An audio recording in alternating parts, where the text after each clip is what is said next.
So what's up? Kamusta? Ayos pa tayo dyan. So nandito tayo ngayon sa may Grand Test Ride dito sa may Mototown. So inumpisahan ko na nga ang mag-test ride at inuna ko tong TBS iQube S. So ito yung kauna-unahang electric bike ni TBS. Susubukan natin yan. So umpisa na natin yung vlog ngayong araw na to. Ayos na ayos yan. I don't wanna wake up if you're not by my side. And I don't wanna wait, love, cause you're keeping me alive. Try naman natin yung power mode. Mas malakas yung hatak nito. Mas malakas hatak niya. Ay, TBS. Ay, ganda. Oh, may hatak oh. Oh, lakas ng preno sa harap, boy.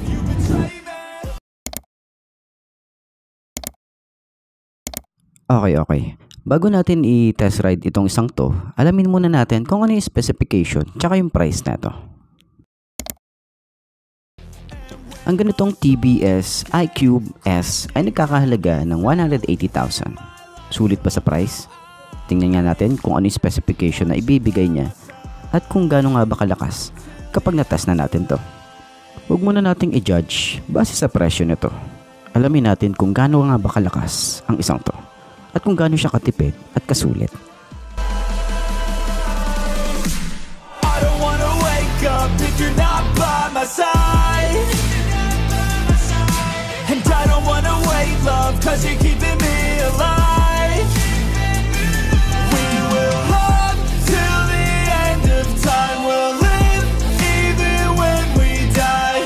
I don't wanna wake up if you're not by my side. They'll have to take us to the afterlife. And I need you, you can save me. I will bleed through if you betray me.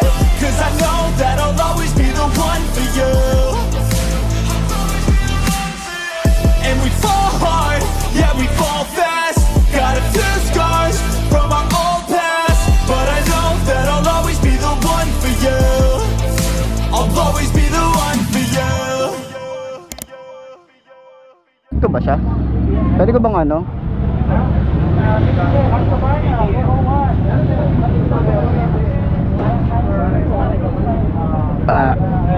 Maka-record ba ako? Uy. Alright. Tapos oh sheesh. Okay, ito modes. Paano siya i-start? Okay, tapos okay. Tapos pwede na siya, on the go na siya. Bago yung mode niya kasi naka-eco mode siya. Oo. Pwede niya mag-power mode. Habang umaandar pwede siya. Hindi, i-stop ka muna. Start na lang. Gusto mo naka-eco mode ka lang. Or naka-power ka pagka. Basta every stop mo, pwede ka magbago ng mode. Kailangan mag-stop ka. Okay. Sige, eco mode lang natin. Okay, abot naman natin to. Anong motor to? Anong basa dito? Anong basa? iQube. iQube. Okay, iQube. Electric S TBS. Try natin. Alright. Excuse po.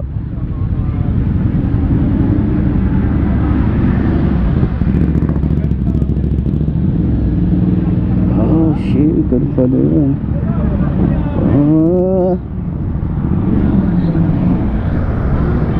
Nice. Ayos to, galing ah.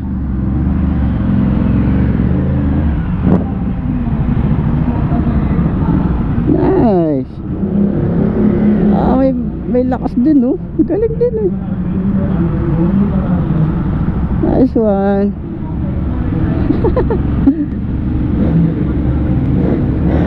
Nakakapanibago mag-electric bike. Ito nga pala yung bago ng TBS, no? Ito yung bago ng TBS.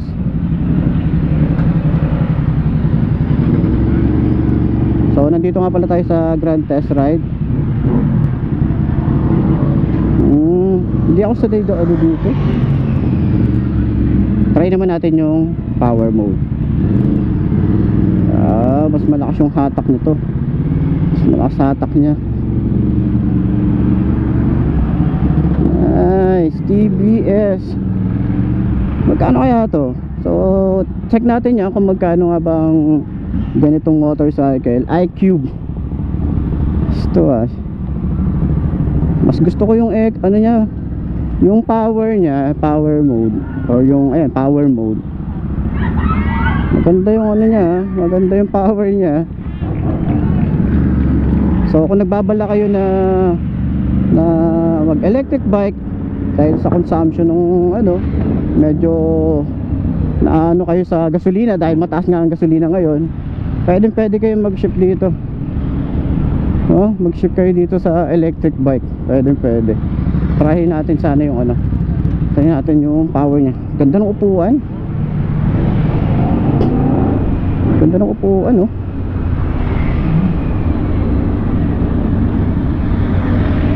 Nice. Stick na ito.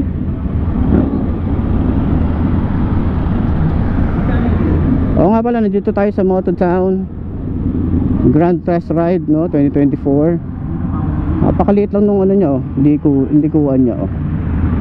Lumiko dyan, oh. Gusto ko yung power mode kaysa sa eco mode na parang ano lang, para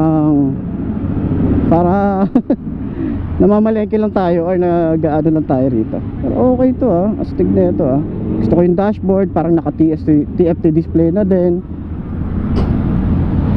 Nice, ganda. May hatak, lakas ng preno sa harap, boy. Ganda, ayos, nice.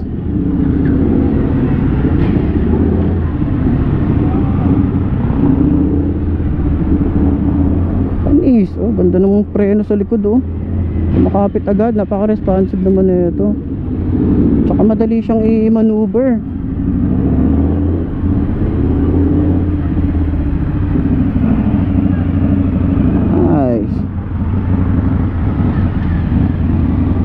Okay, last isang ikot pa para at least ma-feel talaga natin. Gusto ko yung kabuuan nito, ayos din to, medyo ano yung ating ano rito, yung ating tawag dito, side mirror. Nice. Ayos to, okay, isang ikot na lang. Try natin. Gusto ko yung ano niya, maneuver niya. Ganda nung ano, Panis.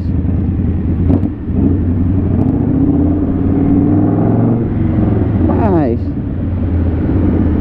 So nga pala, yung feel niya, hindi siya masakit sa ano hindi siya masakit sa puwet,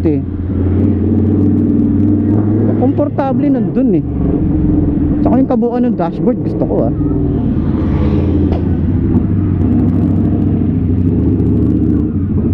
Panis.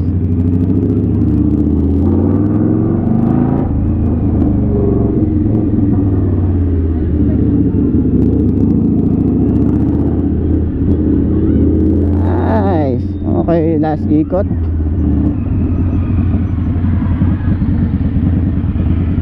Okay.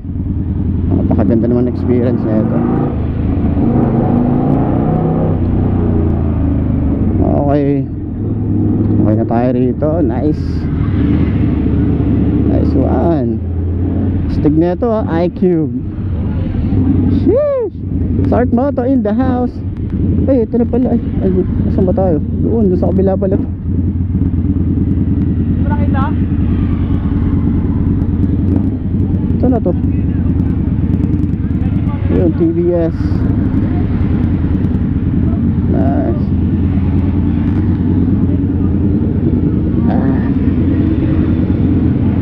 Nice. Performance. Maganda yung performance na. Maganda nung ano. Lakas ng hatak pag sa power. Gusto ko yung power. Ha? Naka-power mode kayo? Oo. Trinay ko yung eco tsaka yung power kung ano yung pagkakaiba eh. Handling sir, kamusta handling? Okay naman yung handling. Maano siya. Okay pag-handling. Maganda siya i-banking. Medyo naninibago lang ako sa e-bike. First e-bike. Oo, oo. Yun. Try ko yung ano ah. Nice. So ito yun. iCube Electric S. Nice, ganda nung ano. Kaka-release naman ito sir ng April 26. Oo nga. Sa Makina Moto Show. Doon ko din nakita to eh. Ayan siya. So pwede ko makita yung ano. Yun, yung compartment. So ito yung battery. 3.2 liters storage. So dalawang half-face cash. Ito sir yung battery, yung charger. Charger yan. Charger. So unlike sir ng ibang electric vehicle, electric bike, isa tatanggal yung battery nila. Si iCube binili. May portable charger ito sir. Pwede siyang masaksak sa kahit anong outlet. Okay. So ito sir yung outlet niya. Ito yung original adapter. Extension siya o adapter.